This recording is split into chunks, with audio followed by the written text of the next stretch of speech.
So, Richie, man, like, I am, I'm buzzing. I'm kind of slightly shaking here because I'm buzzing that much, and I'm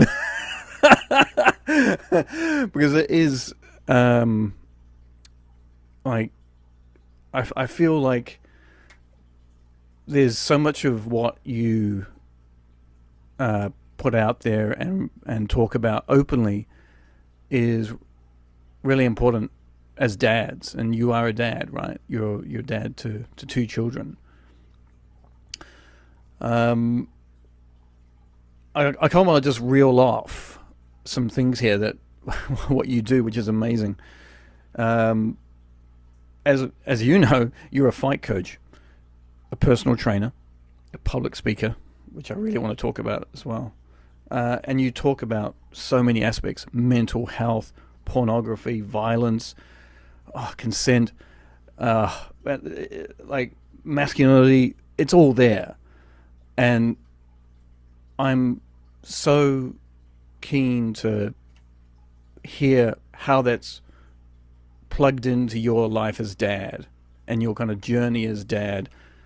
Um, it it's just everything, Hannah. And I suppose my first question to you, if we can, and kind of dive into this, is how how has becoming a dad changed you? Oh yeah, that's a big question to start with. Um, I think becoming a so I have my son Jack who is 10 and I'm his stepfather. So I met Jack when he was 3 years old and we've uh, lived together for maybe 6 of those 7 years. And yeah, and then more recently our son Raphael was born 2 years ago, two and a bit. And both of those journeys have shaped me, yeah, I think as most fathers will know, or at least most engaged fathers, very profoundly. Mm. How's it changed me? It's forced me to be a much more patient person. I think, like we all come to adulthood with our drivers of belief and values and behaviors and our our synaptic pathways are wired particular ways, our stress responses, our fight or flight are wired particular ways, and I'm wired to be quite like defensive and Mm. quite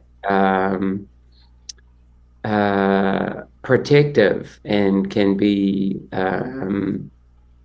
short-tempered when I feel threatened or challenged. And because I grew up in an environment that wasn't very, I had a pretty dysfunctional childhood. That's why I'm that way. But I'm also really mindful that I don't want to create that. And so, first with Jack, I've had to learn to, yeah, even more so push pause on my instinctual responses, which is to tell someone off or withdraw.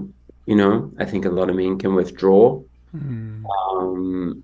and kind of self-isolate can feel Mm. easier than discussing something, particularly around parenting. Mm.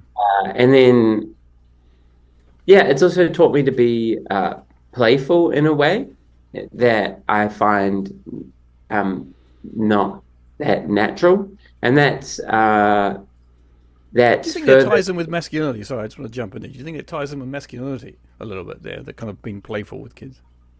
I think it can tie in with expectations of masculinity. Mm.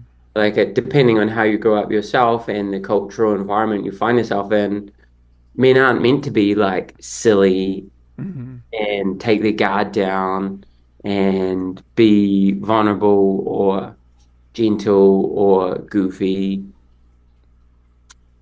At least some men, right? Like there's Yeah. a degree of acculturation that makes sense, that makes you put a kind of staunchness on, Mm. and you're worried about being made fun of, so you just stay staunch. Does that make sense? Mm. Yeah. No. 100%. And Sorry, carry on.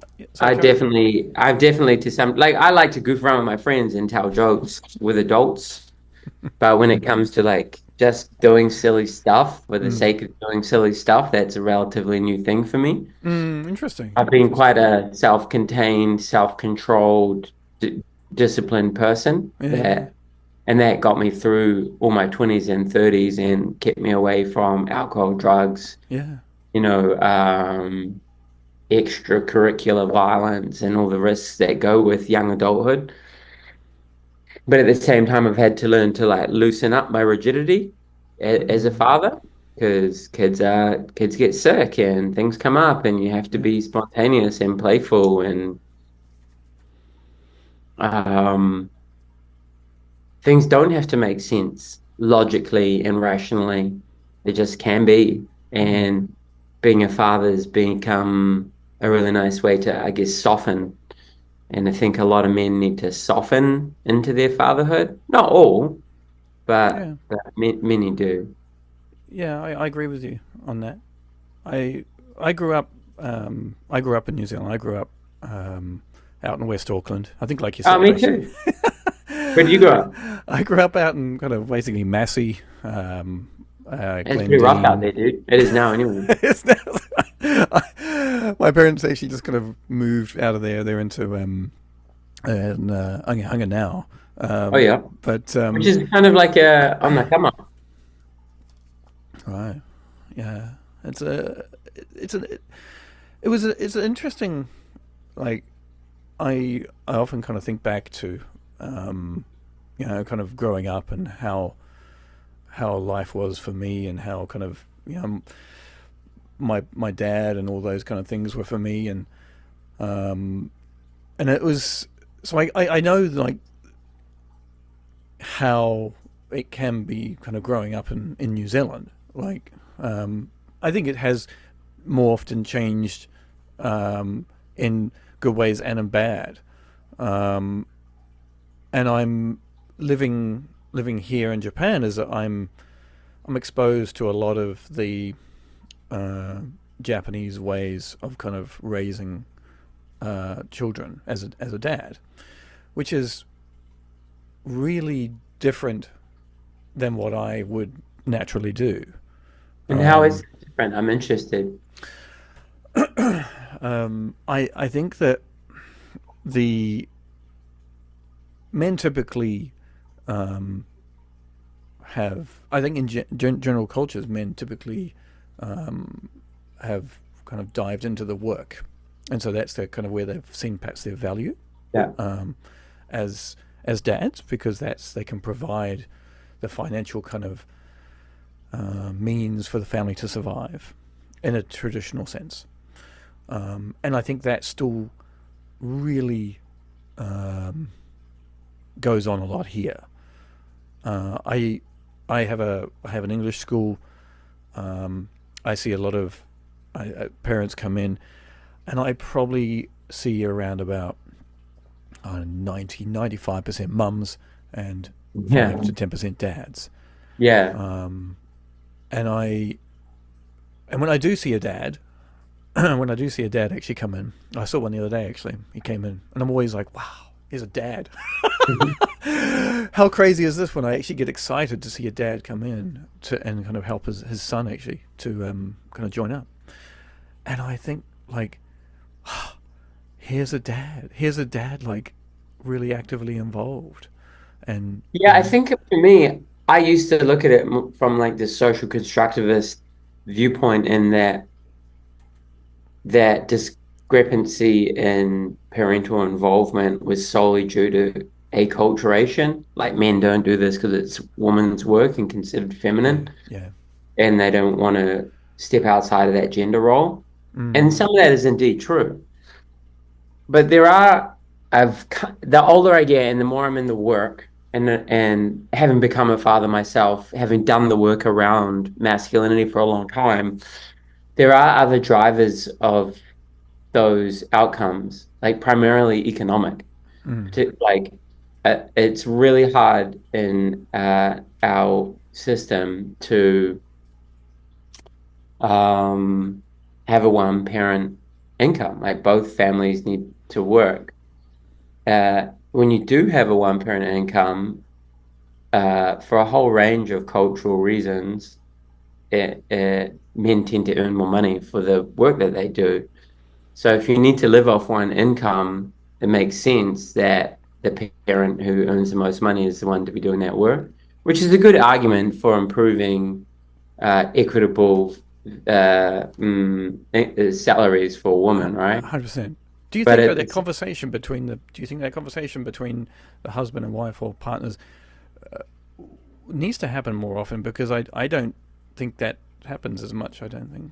Yeah, I think if the woman in a heterosexual relationship is the breadwinner, there Mm, should be that conversation mm, with the father, like, well, can you stay at home because I can earn way more money and you're at yeah, home with the child, right? yeah, Or you have to negotiate both going to work and taking more equitable roles in the home. yeah, Which is really important because kids need their dads, right? yeah. Like, so I work with a lot of boys and men in who are in trouble, Mm, like quite seriously, like quite violent crime, alcohol, drugs, gang membership. Hands down, they've had no father in their life, no male role model, mm, and conversely, lots of bad male role models. mm, And then a lot of the mothers of these children have had absent fathers, abusive fathers, and they've gone on to recreate that familiarity with the men that they've chosen to father their children, and it becomes very cyclical yeah, at the absolutely, yeah, extreme end of that. But yeah, even middle and upper class families transmit cultural norms around who does what in their household and in relationships. So, like yeah, you say, Steve, it is important that mums and dads have conversations about, yeah, mum's going to go to work or mum's going to the gym and dad can stay home with the kids. mm, Uh, and everyone benefits from that, right? mm, Like mm, we definitely need to move away from an outdated, like a very rigid set of gender roles. yeah. And I think Do you see much the as it, changes with this? Do you see changes? I wonder. yeah, Like, entirely. mm, But just to finish the point, like as much as it's sociological and economic, there is like a biological role that we can't deny in mm, that the best thing for an infant child is to breastfeed. Like mm, there is mountains of evidence that supports just how vital that is. Like kids who breastfeed get all manner of um, benefits throughout their life if that first couple of years is breastfeeding. And it's really hard for a mom to breastfeed and hold down a job at the same yeah, time. And uh, there is a reality with that. Even if you look at the formula packets, when you're looking at formula mixes, it says not an ideal source of soul nutrition. yeah, Now, yeah. I understand that some women have medical conditions or emotional situations arise that make Mm, breastfeeding hard. And I'm not saying that to upset anyone. It's just an objective truth that breastfeeding is best for kids. And if we I think a lot want of women would want to do outcomes that for as well. You kids, know. how do we help mum and dad negotiate the economics around it Mm, to make that happen, I think. yes. Yeah. Absolutely. It's a. It's definitely something which I hope is kind of changing in society and Yeah, um, it is, like I know quite a few dads who have taken like paternity leave, right. and I take every Monday off to hang out with my son, and I've built my work structure to have some flexibility around it. So, this morning I can take my son to daycare before I go to work, and my wife doesn't have to do that. Mm. Like How common having is that that, Richie? I Like, don't like, know. I don't know statistically. I don't know the mm, figures. Anecdotally, I see really cool cultural shifts yeah. in that a lot of men are more actively engaged in parenting and fathering, and they're mindful that how the previous generations in their final didn't do it great. So they're trying to like break those cycles and change those roles, which furthers the change because their children see them being actively engaged Mm, and that role models that behavior, which is amazing. And but yeah, to the data, I'm not sure, sorry. But I would argue that there is a really cool positive shift for men being in the home more and actively engaged parents more, and that's a wonderful thing. It is. It absolutely is. Um, you you posted on your social media in July a great post, and I just found this, and I think this is I kind of it jumped out at me. It says here, my inner voice was off for so long that I never knew I could have a peaceful life, Mm, so full of love like this. Now I'm telling myself a different story. mm, Um, and it's got you posted it with photos of you and your wife and your youngest son of 2 years old, walking along the beach there and just having like it just looks like a wonderful time. Like when you said your inner voice was off, was that kind of when was that? And can you kind of give us how's that kind of played out for you? Has it kind of yeah, played sure, into being a man. dad and things? Yeah, so for the first half of my life, I didn't think I was really any good at anything. Mm, I had very low self-esteem. I put myself down internally. I thought I was like physically unattractive. I didn't want children because I thought the world was such a messed up place and so inherently painful and ugly that it would be cruel to bring a child into that. And a friend of mine used to joke, I don't want to have kids because I don't know if existing is an inherently good thing. mm, And I thought that made sense at the time. mm, And, I've spent a long time working on myself with therapists and psychologists and reading books and listening to speakers and becoming a speaker and going through academia myself and working with alcohol and drug harm and a lot of my professional works help my personal work. They like mutually inform each other, you know? yeah. And so as I learned that I'm actually a wonderful, valuable person who's actually really good at lots of things, not the best, not the greatest, not like a world champion or anything, but more than capable, and that I contribute positively to the people around me and the society I live in. I That inner critic has quieted down a lot. Mm, Like I still have a degree of an imposter syndrome when I'm doing particular things, but I think some of that's normal. Like like I've done it a few times. I've talked to like 4,500 people, 10,000 people at a mm. concert, even just for like 5 minutes. You get a bit nervous. You're like, why am I doing this? But it gets easier, right? Same with fighting, right? I used to be a competitive fighter, and you start off fighting at a small thing, and then you're fighting at a bigger thing, and then you're fighting a bigger thing, and say, oh, I'm live on TV in Thailand, and then the more you do it, the easier it becomes, right? And Mm, that changes you if you do it enough mm, in a positive sense. And so I'm actually glad to have come to fatherhood later because yeah, I met Jack when I was 37 and then I was 42 when my youngest was born. And I needed to do a lot of unlearning and relearning. Like I had to like quite intentionally reprogram myself to love myself in order to love others. yeah. And a lot of our men need to do that. Not Oh, all, I'm, but I'm, many, I'm, I'm right? loving this, Richie. I'm loving this. This is great. And Yeah. so I think a lot of hurt comes from a lack of self-love, and a lot of destructive behaviors in families comes from a lack of self-worth and a lack of coping mechanisms in a culture which still normalizes intoxication and escapism. Because existing is hard, right? Like we were right about that. Me and my bro who were joking. Existing is really hard.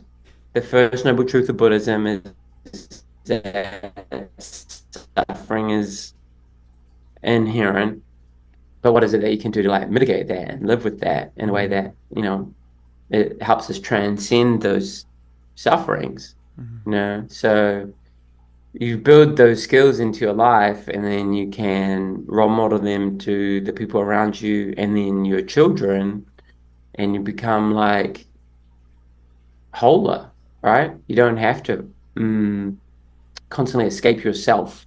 I think a lot of people don't realize that they're escaping themselves, mm, and they use pornography, they sleep around, they use violence, they use drugs, they use alcohol, they overspend, they overwork, mm, because they over social media. yeah. And, I've done some of those things myself, and none of it actually makes you any happier. And it actually like makes all your shit worse. And so learning to live with yourself is an essential part, I think, of being a good partner and a good father. But no one often teaches us that stuff explicitly. Mm, It yes. often comes through um, failings, and you Mm, kind of have, I meet a lot of people who have this like round two, right, of their life. And I'm one of them, right? Like my first marriage ended obviously in divorce, and because I went into that as a young man very unhealed and unself-aware, and I didn't have a lot of self-love, mm, and that meant that I didn't know how to love someone else properly and didn't have the skills of love. People talk about love as this like ethereal, romantic Hollywood thing, but actually there are heaps of tangible, practical skills we need to know to make a loving relationship last. It's like they talk about discipline is better than motivation because motivation fades, but discipline is consistent. And that's the same with love. Like love can ebb and flow, and you can get attracted to other people within a relationship, and you can get annoyed with one another and sick of one another's like idiosyncrasies. How do you build skills and habits in a relationship that's founded on love to maintain connection mm, and to communicate the invariable difficulties of life? That's the stuff that hardly anyone teaches you, right? absolutely. And you asked me earlier, are things changing? Are things getting better? I think they are, because the fact that you and I are talking about this is reflective of a broader cultural change. Mm, Like a lot of dudes are starting to wake up to this. A lot of women are starting to wake up to this. Schools are waking up to this. We see the terminology like trauma informed, like predicating a lot of things. So, yeah, it makes me hopeful uh, that more kids will come to consciousness in healthier relationships. mm. I really love what you said about like self love, and uh, I think if someone had said to me, like, do you give self love, Steve? Like, if they said it to me, you know, pre 2019 or even pre 2020, I would have gone like, what the fuck are you talking about? Like, I would have, I would probably just gone like, what are you on, man? Like, what do you like? I just wouldn't have got it at all. I would have been like, probably like some guys out there who just like, what do you mean by that? And I think it's uh, for myself, it's been it still is a journey of this.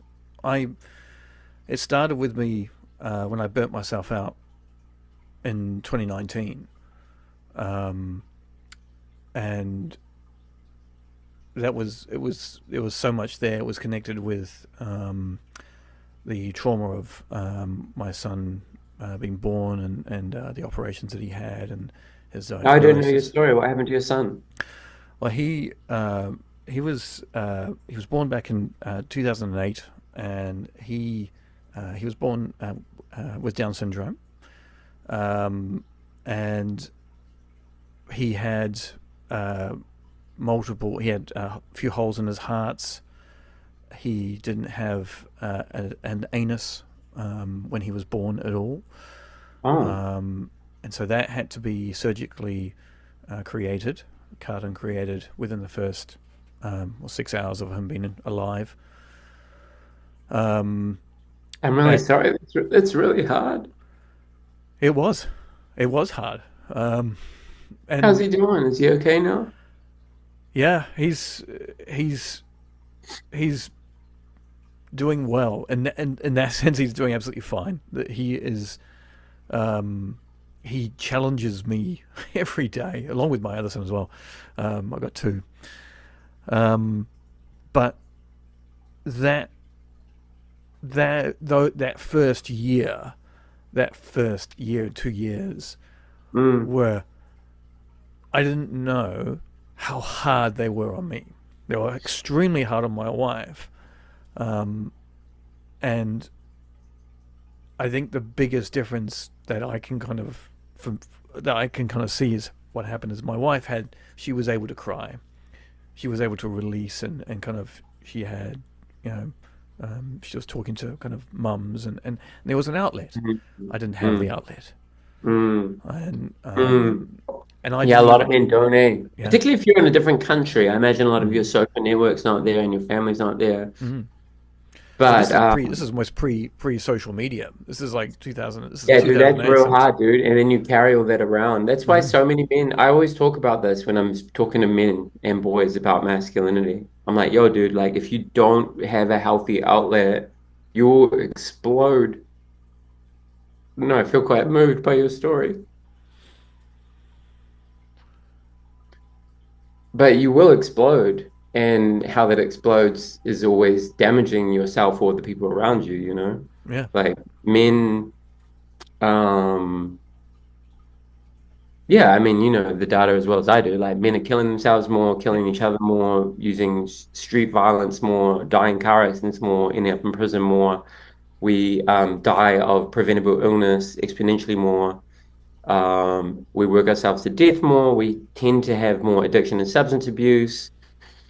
And a big part of that is exactly what you're talking about, is mm, that we are uh, emotionally isolated and disconnected, in part due to culture, right? And I oh, think that's 100% it what's is. 100%. important to understand. It's like there shouldn't be an inherentness in men not talking about their shit. Mm, Like you should be able to find a balance between resiliency and getting on with life, yeah, but also knowing yeah, when to push pause, put some of their weight down, having people you can trust to discuss things, and it's not over a whole lot of cocaine and alcohol and a rant, like it should be like a proper conversation. absolutely. Yeah, and I imagine in Japan with like the salaryman culture and the high levels of expectation on long working hours, Mm. and as I understand it, a really heavy drinking culture. It's Um, an interesting drinking culture here. there's a lot of Yeah. binge drinking, right? And then, Well, actually, I see it as people like I talk to a lot of adults, of course, kids. The younger children don't. There's no. I would call underage drinking. I don't think that's a very big thing here. I might be wrong. oh I might yeah, be very wrong with this, but I feel that it's more to do with the adults. Like once they get to 20, oh is yeah, it? Yeah, they start. That's the legal age of drinking here. 20. Yeah, That's a good legal age of drinking because neurologically you're more mature. yeah, and that's right. And I think like it's definitely that's a good thing. But the problem is, I feel like when they hit 20, like with most countries, they just like, all right, let's go. Like Yeah, yeah, I know.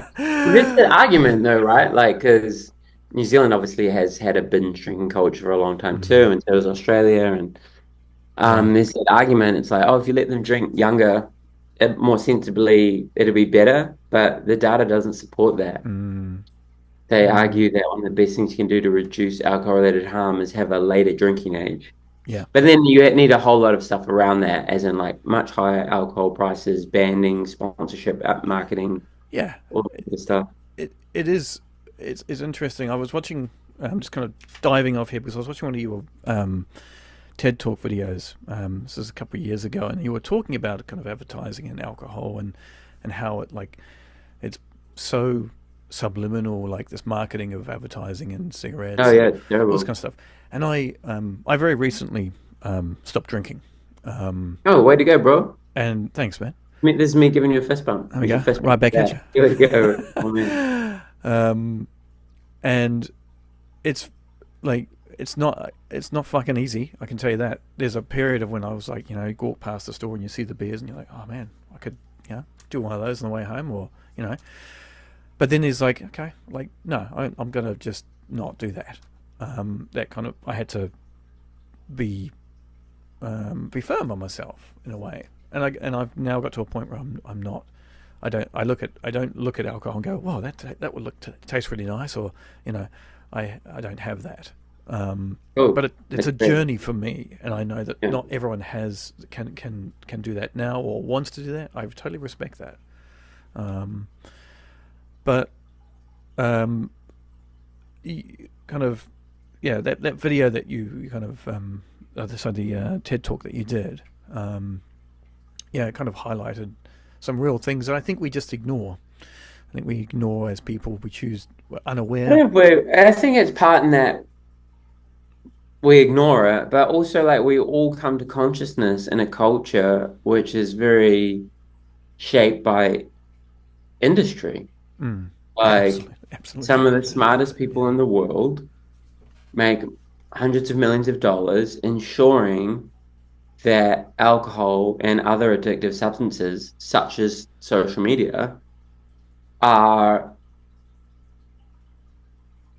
part and parcel of what's considered normal. Mm, Like it's so prevalent that we don't see. It's like, do you think a fish sees water? Do you know what I mean? Like it's our environment, so we don't yeah. see it. Like you go on social media, all your friends are holding alcohol in their parties. There's Mm, there's an influencer encouraging you to drink whatever like trendy drink there is, um, there's absolutely. there's all sorts of stuff, like It's hard to escape, um isn't it? It's hard not to see it. Yeah. yeah, yeah, exactly. You need to develop a critical media literacy, like you need to have something take your acculturated lens off you and see the Mm, world for it as it is, Like you mm, do need to awaken to the structural drivers of belief and values that are presented to us every day because we normalize all sorts of stuff that isn't healthy for us. yeah. Think about McDonald's, think about KFC and Burger King and Hungry Jacks and like all sorts of stuff. Like, what kills more people than anything now in the West is like obesity related Yeah. illness. But I don't see any rush to regulate those companies. No. We let companies self-regulate. We let companies self-regulate all the worst stuff. They're doing it now with social media. We know data-wise that social media leads to depression, anxiety, self-harming behavior, like body comparison, eating disorders, online bullying, cancel culture to the point of suicide. Governments are just starting to put legislation in place to age restrict social media. But the companies are like, oh, we're going to put some like self-mandatory checks in to and Yeah. that's a good thing, but is it going to be robust enough to mitigate the harm? We'll have to see, right? Mm, And it's the same with alcohol. Like we've let industry dictate that for a long time. We've done a good job with smoking, but we've done a shitty job with vaping. We've let yeah. Yeah. tobacco, big tobacco, shift their focus from getting kids addicted to nicotine through cigarettes to letting kids get addicted to nicotine through vape pens. Yeah. And that sucks, dude. All schools should have cool media literacy classes. All schools should have, yo, the people who sell you vapes don't give a shit about you. They want you Mm. addicted. They just want the Like money in the big bank account. companies Yeah. just look for new consumers. It's really Mm. sad, man. Like you go to developing economies like Southeast Asia or South America, as legislation comes in the West, as people figure out that particular particular products or services are bad for them, alcohol, tobacco, blah, blah, blah, those big predatory companies will move abroad where they don't have that legislation Yeah, in. yeah, yeah. You get like higher rates of like smoking and alcohol abuse from Western brands. And I was in Thailand lately, a country where I spent a lot of time. And then, yeah, I really noticed how people were glued to their screens now, Mm. because that's another market that Meta and TikTok have uh, infiltrated. And there are Yeah. benefits I receive from social media, but it's sad seeing stall holders who used to be super chatty now hooked to their screens consuming mindless content, Yeah. you know? Can I talk about that because I think that's as a dad growing up raising kids. Um, Jamie, my eldest, who I was just talking about before, he's now 16, Oh, and yeah. my youngest, Joshua, he's 14. Um, Does and Joshua have Down syndrome too? no, no, no, it's just Jamie. Um, um, but I like the challenge as dad, as a parent generally, um, is to how to navigate these challenges with a device, with the internet, with YouTube, with social media, all these things. And I wonder, like, you're literally in that sector of um, debate and discussion. Um, how do you do for you with your sons growing up? Your son's 10, Jack. He's 10. He's growing up. He's Does he have a phone? Does he have a phone? Do you give him a phone? Nah, man, doesn't have a phone. No. Um, sorry, it sounds so No, forthright no, there, not at all. but like, um, yo, I'm of the profound belief that you're abusing your child if you give them a social media capable device Mm, before the age of 16, because that's what the research says. Like, essentially, do you want your kids to have more access to sexual predators, to financial fraudsters, to harmful content, to uh, pornography, to bullying? And if the answer is no, then don't give them a phone, mm, because we've overprotected. To quote Jonathan Haidt, we've overprotected our kids physically and underprotected them digitally. Like predators and pedophiles and fraudsters don't hang out in parks, they hang out on social media. mm. And I've got a million and one depressing anecdotes I could share about that. Uh, if you're going to give your kid a phone, give them a dumb phone. They Mm. can ring and call and text, but there's no social media access. If you'd like your kid to have digital access because of school, and I understand that, or social connection, give them a phone that's got something like Safe Surfer on it, and that's in New Zealand. It's a program that you can load on your device. It gives Mm. you parental controls. That bans access to social media because, again, like it's not just my opinion. There's now a ton of evidence that Yeah. tells us that social media and digital addiction are really damaging for our young people's development. If you Yeah. want your kid to have better mental health, better social connections, better physical health, ensuring that they're not on social media is one of the best things you can do. And it takes a degree of a backbone and it takes connection with other parents to ensure that your kid's not the odd one out. Yeah, that's important. I think actually that's an interesting point you raised there, because so much um, you see, I see kids here. I see actually kids almost like 8, 9 years old or younger having phones here. They turn up at my school with their phones. I've seen Oh it over the yeah. last like 17 years. I've seen a real like transition of kids coming with nothing, now coming in with phones and sit down on their phones, which like just drives me bonkers. But Mm, um, the I think the challenge that parents have is that obviously a lot of uh, the kids' friends have them, and so there has to be, and then your child feels like they're the odd one out because they're not they can't communicate with well, they're not on social media because their friends are running their comms through Instagram or whatever.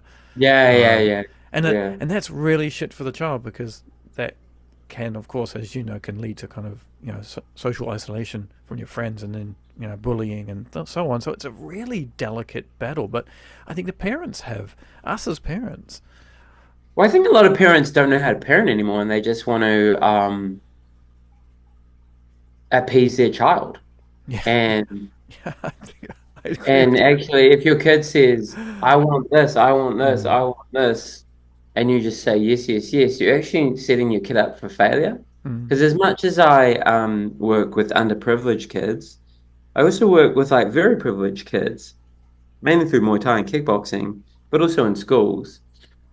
And there's a real sense of entitlement there and lack of hard work that I see a lot of rich kids have because their parents, and it's no fault of their parents, like you want to give your kid everything, right? mm. But you also need to find a boundary with that because I met all these kids who like have no value for hard work or no value for what it takes to be successful. They want overnight fortunes. They're looking at all this shit on the internet. No one wants to work a job. Everyone wants to be a Bitcoin trader. Yeah, No, I'm serious though, yeah, like that's a real yeah, thing. yeah. And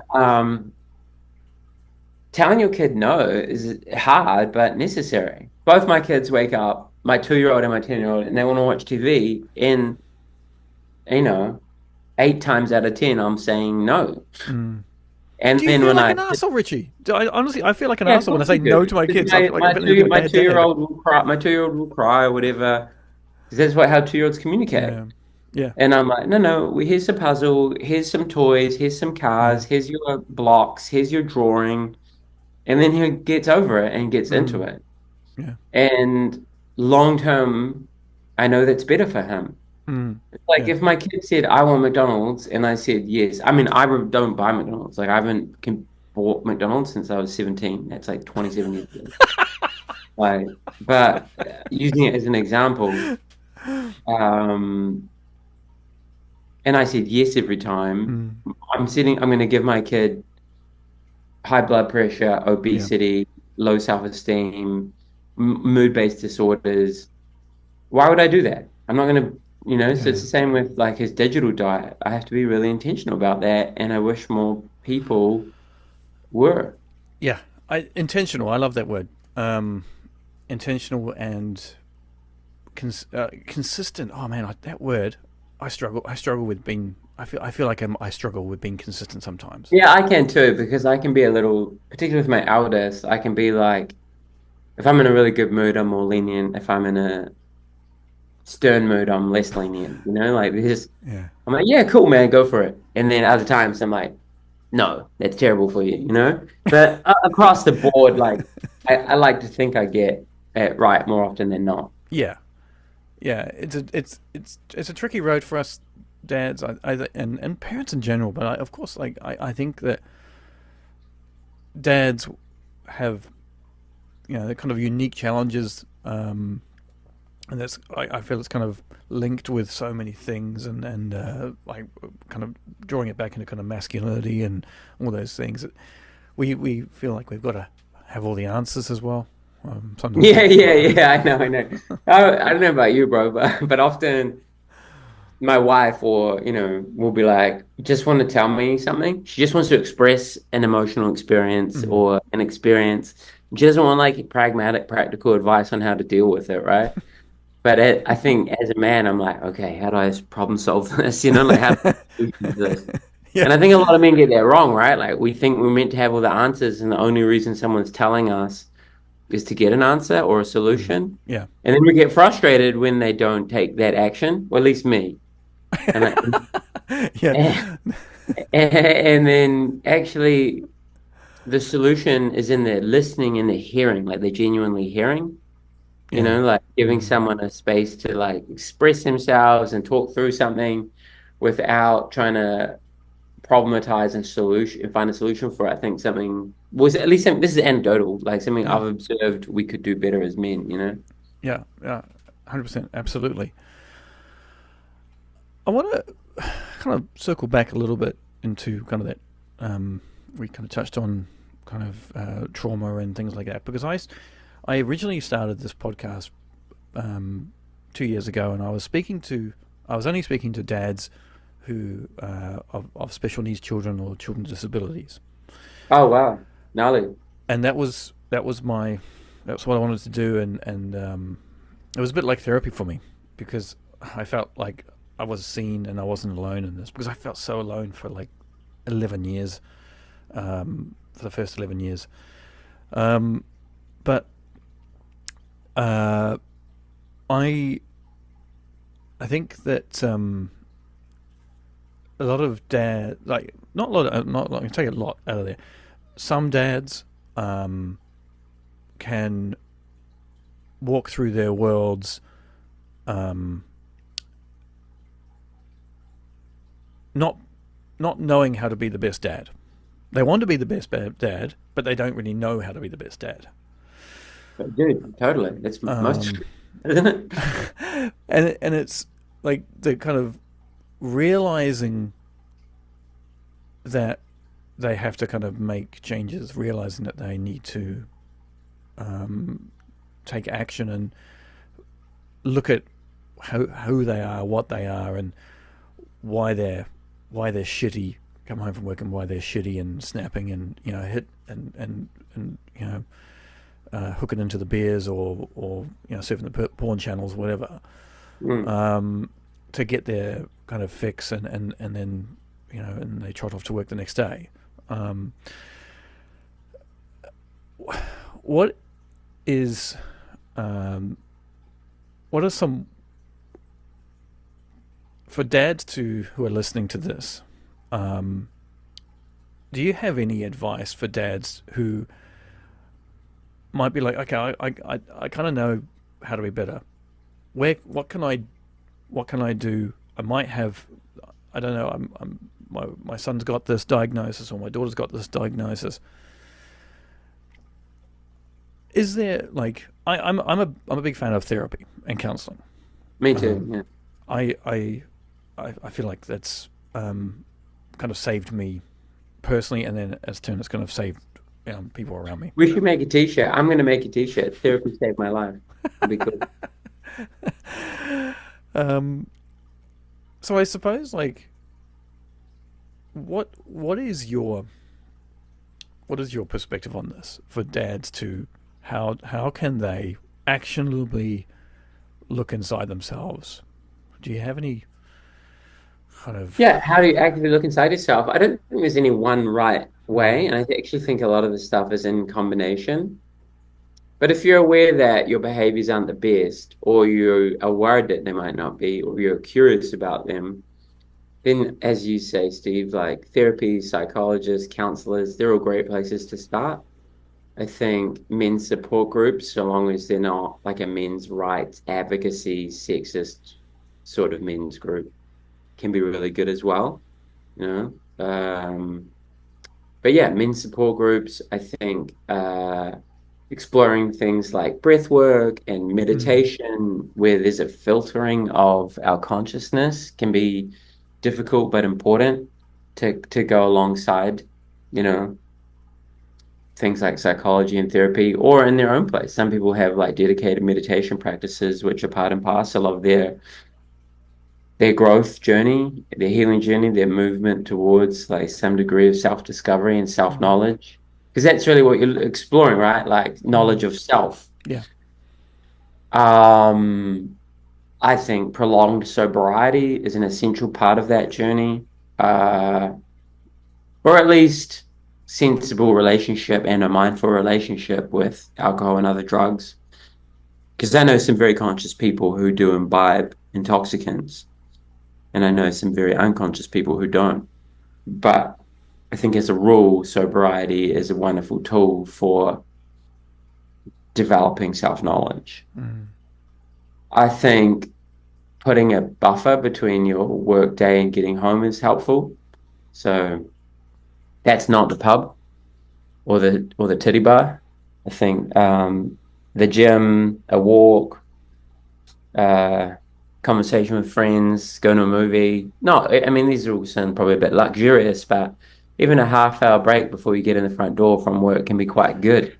The That's drive interesting, home, actually. I some haven't thought people of can this be before. a nice place to like decompress. Mm, Otherwise, you get home compressed, and then something happens, and you have an argument, or you raise your voice, or worse for some families, you yep, know. So yep. having a place to decompress or a process to decompress after work before you get in the front door, I think is really good. And that's got to be intentional, isn't it? Really, that's got to be an intentional act Dude, because everything's got to be intentional. Like so much of our lives are unconscious, right? mm, And then we wake up and we're 47 and we're like, what have I done? Why am I in these cycles? Why is there so much stress or whatever, you know? yeah, Whereas if you develop a fierce curiosity for yourself, it helps you break those patterns. And I don't think mm, you need to keep picking the wound. I think we can over pathologize ourselves, but I think we do need some level of self exploration. And then when we find some answers, we need to have like persistent actions that we take based on that knowledge, right? Because mm. knowledge is useless unless we action it, right? So, Yeah, how that's do you, right. Yeah. Well, we have all the knowledge in the world, don't we? But a lot of the time, well, we don't choose to. we're a pretty smart species, and what have we done? We've fucked up the planet. We've learned how to kill each other better, Yeah, developed more addictive, you know, devices. AI is coming. I'm not entirely sure that's going to be a benevolent thing. yeah. Going to put a lot of people out of jobs. So, yeah. It's not going to put you out of a job, Richie. I'm sure you you'll be able to outdo AI in a heartbeat, mate. Your wise words of wisdom there. Um, it's like the therapy thing. I struggled with it to kind of Oh, get yeah. into it personally, and I suppose um, I I'm interested to kind of because I think that some dads don't do it because they feel it's a sign of weakness to talk to someone about it. Because I did. I was like, what the fuck am I gonna? How's it gonna help me if I talk to someone? Mm, That was um, one of the biggest things for me. Is I was like, they're not gonna understand me. Like, it's not. It's not gonna. I'm not gonna walk away from this um, with feeling any better. I felt that it was uh, a waste of my time. But my parents were, and my sister was a big advocate, but they were banging on to me about this when I burnt myself out in early 2019. I came home. I went home to New Zealand for about a month with my younger son Joshua, and um, and then from that point, my parents were like, you should get into some counselling, and I was like, that just sounds like something I don't want to do. I don't know what it is. I don't even know what it is.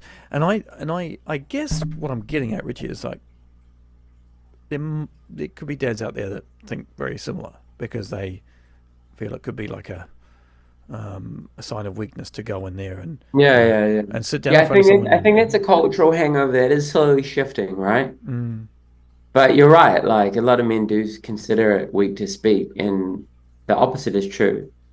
If you think culturally it's normal for men to be tough and stoic and holding their feelings, and it's countercultural or atypical, at least for some generations or subsets of men, to speak up, mm, then you're actually being really brave, aren't yeah, you? If you frame it that way.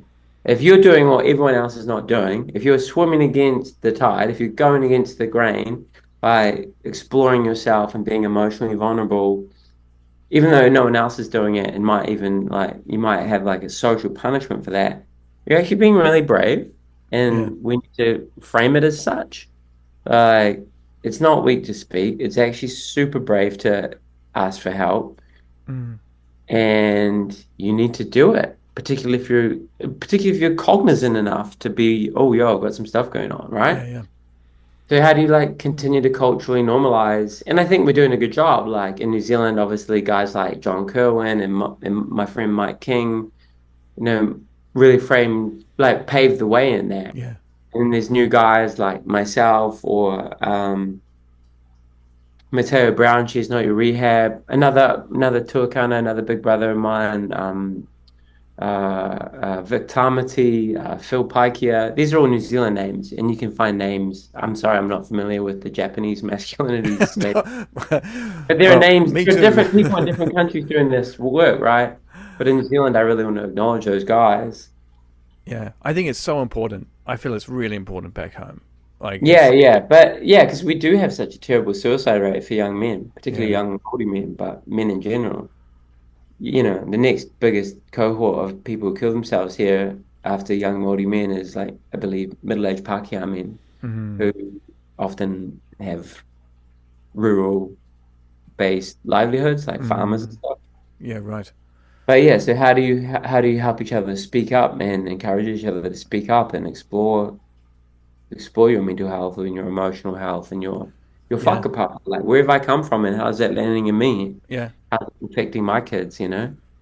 Do you think having a like I felt I didn't have a dad network for so many years, like almost like 11 years, 12 years, and I think that's something that uh, I don't know if it's kind of exclusive to kind of living here or not, maybe, or it was just me, but um, I'm having always like, is everyone else like this or is it just me? yeah, honestly, I don't Yeah. know because sometimes I feel like I live in this little bubble of like Yeah, yeah, for of sure. Japan. Well, it must be hard being an expat. That's hard. I think it comes with its unique challenges, um, and but I'm also, in some sense, I'm kind of not exposed to other challenges that like those like yourself face in Western countries Mm. because I feel that sometimes dads can just throw themselves into work so much. Um, In Japan or across I or I think globally? I think across the board I feel like Yeah, I think it, that's true too. they just throw themselves into their work and then having time to kind of create a dad network and build a dad network and friendships because friendships take time to kind of forge and it's uncomfortable to kind of create Mm. relationships, right? But I really believe that that's something that dads when they become a dad, that's like a that's like the best time to actually start that. Really, if they haven't really got a dad network around them at all, then to kind of actively chat to Yeah, dads. yeah, yeah. Yeah, I think that's a really good idea, a good concept. I guess I've never thought about that explicitly, but it is a really good idea because there is like mums groups and play Mm, groups and stuff like that where a woman can at least get some social connection because it is mm, quite isolating becoming a mum, yeah. times at least. And I think men need to do the same. It's a good concept. I guess organically, I've been quite blessed without thinking about it till this very second. Mm-hmm. That as an older father, a lot of my friends who are a bit younger than me already have kids. And even if we can just have a bitch to each other about stuff, Yeah. or about how tired I was, or whatever it might have been when in the first year of my son's life, when how you can have struggles in your relationship, all of Yeah. that stuff. It's nice to just have a safe bro that you can talk with. Yeah. Yeah. I think it's a very very important.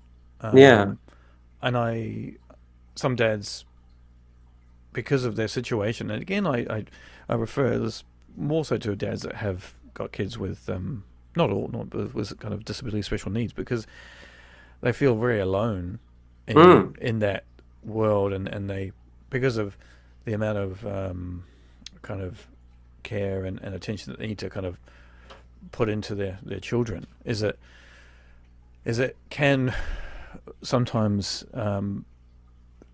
you obviously want to be there for your family and your kids and so your dad network or your the dad friends that gets kicked down the road because naturally you want to look after your children and be there for your kids. And I Mm. think that it it's such an important thing for like later down the line. You've got to keep investing in it. Mm. And and if dads don't invest into their male friendships, and that just means like texting a mate, how you doing? How's your day? I Or even think better, calling a mate. exactly, and that's the thing.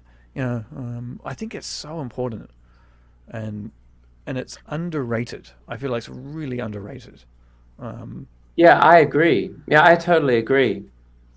Hey, I hate to cut and run, but I've got Yeah, to rush back to set up my new business.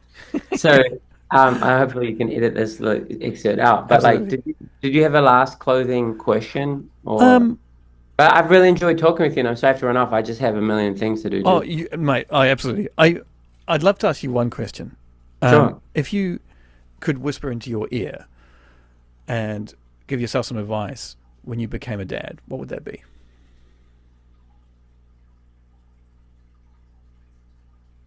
If I was to give myself some advice on being a dad, what before I became a father, Yeah.